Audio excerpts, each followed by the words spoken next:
Good afternoon po mga kamutya. Andito na naman po ako para ipakilala ko sa inyo ang napaka-cute kong mutya. Ayan o. Cute siya talaga. Ayan o. Napasok siya dyan sa butas ng palad ko. Ayan. Ayan.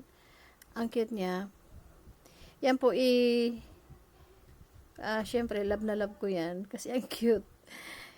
Yan ibinigay sa akin ng isang parang long hair na siya na manggagamot. Ibig sabihin parang ano siya yung tawag dyan. Parang ano na rin, parang nasa highest ano siya ng spiritual life. Kumbaga mataas na talaga ang ano niya, ang antas ng kanyang power when it comes spiritual ability. Kasi ano siya magaling na siya So nakita niya ako, siguro nakatingin lang siya sa akin, parang tinititigan lang niya ako. Tapos paglapit niya, sabi niya sa akin,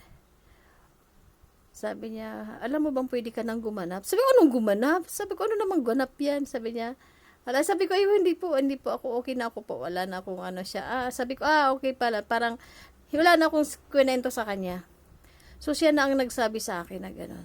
Sabi niya, meron akong bibigay sa'yo. Sabi ko, ano naman yan? Sabi niya, ingatan mo yan ha.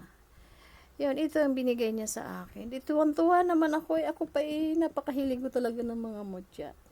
So, yung ano na yan, matagal na, last year pa niya ito binigay sa akin. Pero, syempre, pinapakita ko rin sa inyo para makita nyo. Parang ganun lang. Pinapakita ko kasi para makita nyo. And the joke. So, ito po. Ito talaga, ako'y napakaswerte naman talaga. Pag ako'y nakikita ng mga taong nasa spiritual, aywan ko kung bakit love nila ako.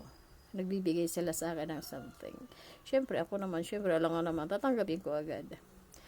So, masasabi ko siyang tunay. Maganda talaga siya. Nakalagay lang ito doon sa lagayan ng pera. Yan. Lagi nakatago lang siya doon. Ang cute niya talaga. Isipin mo talaga, tingnan naman napakaliit talaga niya. Oh, what a cute baby. Love ko din yan. So, malalaman mo talaga siya na talagang tunay. Kasi mararamdaman mo siya Talagang tunay siya. Para sa akin is talagang mayroon siyang kakaibang energy, kakaibang power. Dahil kumbaga pag once na meron kang mutya, mararamdaman mo yan. The way na gaganyanin mo siya, hawakan mo siya. So, meron kang mararamdaman sa sarili mo na kakaiba. So, masasabi ko talaga na ito talaga kakaiba siyang mutya. Diba? Ang cute talaga. Tsaka ako din, maano din ako na pampaswerte talaga. Sabi niya sa akin, pampaswerte yan sa business. That's why nakalagay lang siya sa lagayan ng pera ko. Nasa pouch lang siya nilagay ko. So, kahit saan ako mag-travel, saan ako magpunta, talagang nasa bag ko lang yan. Nasa pouch. Kasama siya ng mga pampaswerte ko sa bag. Hindi ko siya hinihiwala So, kahit saan ako magpunta. So, masasabi ko talaga siya na powerful kasi sandali, testing ko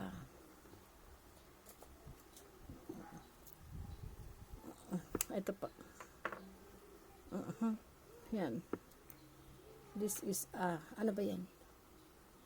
Yan Yan Yan. Ano ba ito?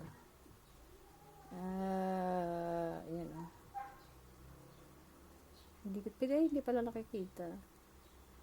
So, ibig sabihin yan po ay napakatalim. Napakatulis po niyan. Yan po. Yan po ang pinantatahi ko sa dapatayin. Yan. Masasabi ko talaga na ano siya. Yan, baka isipin nyo hindi siya matalas. Ayan talagang siya. Pointed talaga yan. Yes. You can see it. Notice that. I-notice nyo. Yan Super niya. Super ano niya. Pero, magtataka ka na, paghawak ko yan, hindi po siya natalab sa aking balat. Hindi ako natutusok.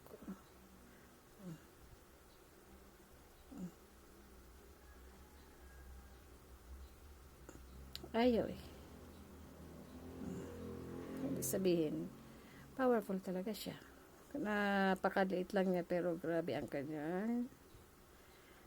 Pero tingnan mo naman yung mga tela, kahit anong klaseng tatablan niya. Pero pagdating sa akin, di ba? Hindi siya ganatalab kasi nga pag may hawak kang mga ganito pala, tingnan mo naman, pinagpawisan yung kamay ko. Basta maganda talaga to. So, mga naniniwala po ng mga ganitong usapin, maniwala kayo. Sa mga hindi po naniniwala, di huwag kayong maniwala. Wala pong pilitan. So, ito talaga, habang kayo po ay naniniwala na talagang mayroon pong mga extra ordinary na ginawa si God. So, ang makakaintindi lang po niyan, yung mga taong nasa spiritual lang din. At yung mga tao naman na salungat, syempre hindi nila maintindihan yan kasi magko-conclude agad sila na sabihin, ay, ano yan, gawa ng Satanas, bakit wala na bang karapatang gumawa ang banal na espiritu na i-share na sa kanya mga piniling tao. Hindi po, wag po tayo maging judgmental. Basta para sa akin, hanggat ako'y naniniwala sa mga ganitong usapin, sa mga mutya, ako po ay naniniwala na ito ay galing sa Ama na makapangyarihan sa lahat. Kasi kung tayo maniniwala lang sa ating sariling kakayahan, wala ko pong nangyayari. Hindi naman ikumigawa ng buhay mo. So, ibig sabihin, mayroon pa po na mas mahigit pa sa atin ang siyempre, walang iba kundi ang Ama na makapangyarihan sa lahat. So, galing sa Kanya yan. So, ito mutya ng kalikasan. So, ibig sabihin, ito po ay gawa niya. Gawa po ito ng Ama dahil siya ang may gawa. He is the creator of the world, the universe. Siya po ang may-ari ng 4 na sulok ng daigdig sa loob at labas. Siya po ang lahat, may-ari ng ating buhay, may-ari ng ating hininga. So, kung magbigay man siya sa ating ng mga ganitong mga mutya, so, ibig sabihin, ingatan natin yan kasi tayo po isa sa kanyang mga pinili. Hanggat tayo ay gumagawa ng kabutihan para sa kapwa, hanggat nandito sa atin ang pagiging matatakotin sa Diyos, so ibig sabihin, ang lahat ng hawak mong mutya ay galing sa Ama. Hanggat ang hawak mong mutya para sa pangkabutihan, ito po ay galing sa Ama. Kung ikaw ay gumagawa na ng paghihiganti or ikakasira ng iyong kapwa, ay hindi na po yan sa Ama. Kalaban na po ng Ama yan. So, good afternoon po sa lahat. Thank you so much po sa panonood. Ito po ay aking iingatan. Ito po ay nagpo-protect sa akin. Kahit saan man ako magpunta, ito po ay kasama ko. God bless po sa ating lahat. Tingnan mo, hindi nagsugat. Namumula lang siya. Hindi siya natutusok. Walang bakat. Kaya nga, hanggat mayroon tayong paniniwala, tayo po ay pagpapalain ng Ama. Good afternoon po sa ating lahat. And thank you so much and God bless.